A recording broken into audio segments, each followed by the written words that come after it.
अस्सलाम वालेकुम, welcome to my YouTube channel cooking with Siha Rizwan. आज हम बना रहे हैं बहुत ही ज़बरदस्त सा लेमन बीफ फ्राई या फिर भुना हुआ लीमू गोश्त भी आप इसको कह सकते हैं। बहुत ही आसान रेसिपी है लेकिन खाने में इंतहाई मज़ेदार। इंशाल्लाह ताला मुझे उम्मीद है कि आपको बहुत पसंद आएगी। तो जल्दी से चैनल पर नए आए हैं तो प्लीज़ सब्सक्राइब करें, बेल के बटन को प्रेस करें ताकि नई आने वाली तमाम वीडियोज़ आप तक आती रहें। वीडियो अच्छी लगे तो प्यारा सा कमेंट भी कीजिएगा और वीडियो को लाइक शेयर करना भी मत भूलिएगा। तो आइए बिस्मिल्लाह करते हैं और बनाते हैं ये ज़बरदस्त सी रेसिपी। सबसे पहले जी पैन के अंदर मैं डाल रही हूँ ऑयल तकरीबन 5 से 6 टेबलस्पून तक।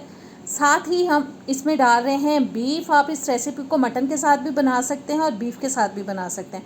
मैं बीफ इस्तेमाल कर रही हूँ और इसका जो वेट है वो 1.5 किलो है तकरीबन। हड्डी वाला मैंने बीफ लिया, आप इसको बोनलेस के साथ भी बना सकते हैं। आधा टीस्पून मैंने डाल दी है काली मिर्च और हस्बे ज़ायका मैंने डाल दिया है इसके अंदर नमक। चूल्हा मैं जला चुकी हूँ।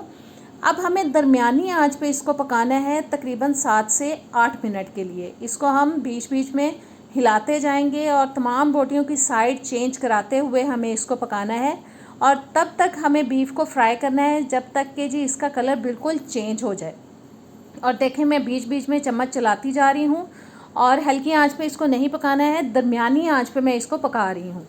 और तब तक हम इसको अब फ्राई करेंगे जब तक कि इसका कलर जो है वो बिल्कुल चेंज हो जाए।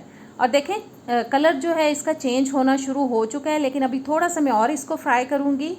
और इसमें 7 से 8 मिनट मुझे लग गए। देखें कितना अच्छा सा कलर आ गया है बीफ के अंदर। अब मैं डाल रही हूँ इसके अंदर पानी में ठंडा नहीं डाल रही, ठंडा डालेंगे तो ये बहुत टाइम लगेगा गलने में। गर्म पानी डालेंगे तो जल्दी गल जाएगा। गर्म पानी मैंने डाला है इसके अंदर। हिलाने के बाद थोड़ा सा मैं और डाल दूँगी, मुझे कम लग रहा है क्योंकि हमें इसको कम्प्लीटली गलाना है। थोड़ा सा पानी डाल देने के बाद अब ऊपर से इसको कर देंगे जी हम कवर और इसको गलने तक तकरीबन 30 से 35 मिनट के लिए मैं इसको मीडियम लो फ्लेम पे पकाऊंगी। और जी ज़बरदस्त गोश्त गल चुका है, मैंने इसको चेक कर लिया है, लेकिन अभी इसके अंदर कुछ पानी है। इस पानी को हमें ड्राई करना है। आंच मैंने तेज़ कर दी है ताकि पानी जो है वो जल्दी से खुश्क हो जाए। पानी आहिस्ता आहिस्ता कम होता जा रहा है, बीच बीच में मैं हिलाती जा रही हूँ। पानी बिल्कुल ड्राई हो चुका है।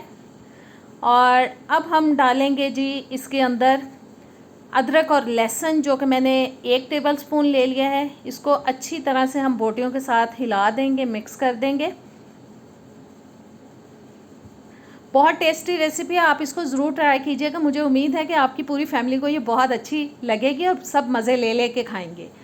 अब मैं डाल रही हूँ इसके अंदर प्याज, जो कि मैंने एक दरमियाने साइज़ का लिया था, उसको मैंने कटर से काट लिया ताकि इसके स्लाइसेस जो हैं वो बारीक कटें। आप हाथ से अगर पतले पतले स्लाइसेस काट सकते हैं तो हाथ से काट के इसको डाल दीजिए। दरमियाने साइज़ का प्याज मैंने एक डाल दिया इसके अंदर।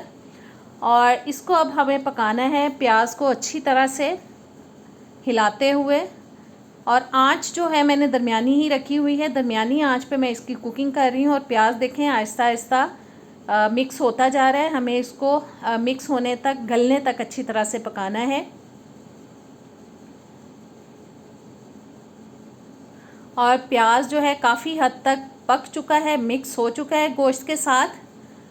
और अब डालेंगे जी हम इसके अंदर जो मज़ीद हमें मसाले ऐड करने हैं। 1 टीस्पून में डाल रही हूँ इसके अंदर ज़ीरा पाउडर।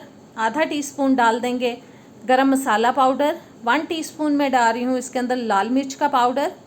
और 1 टीस्पून डाल देंगे हम कुटी हुई लाल मिर्च। मसालों की मिकदार को आप अपने टेस्ट के हिसाब से कम या ज़्यादा कर सकते हैं। अब 2 से 3 मिनट के लिए मैं मज़ीद इसे पकाऊंगी क्योंकि हमने मसाले कच्चे इसके अंदर शामिल किए हैं। तो 2-3 मिनट पकाएंगे, मसालों का कच्चापन जो है निकल जाए, थोड़े से वो पक जाएं।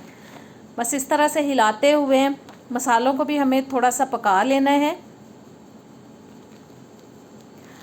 और जी 2-3 मिनट हो चुके हैं मसालों को पकते हुए। अब मैं इसके अंदर डाल रही हूँ दही, जो कि मैंने हाफ़ कप लिया है। बहुत ज़्यादा दही नहीं जाएगा इसके अंदर। आधा कप लेके मैंने दही का उसे अच्छे से फेंट लिया ताकि गुठलियाँ ख़त्म हो जाएं। और दही डालने के बाद अब हमें इसको जी पकाना है। इतना पकाना है कि दही जो है वो बिल्कुल खुश्क हो जाए, दही का पानी ड्राई हो जाए बिल्कुल।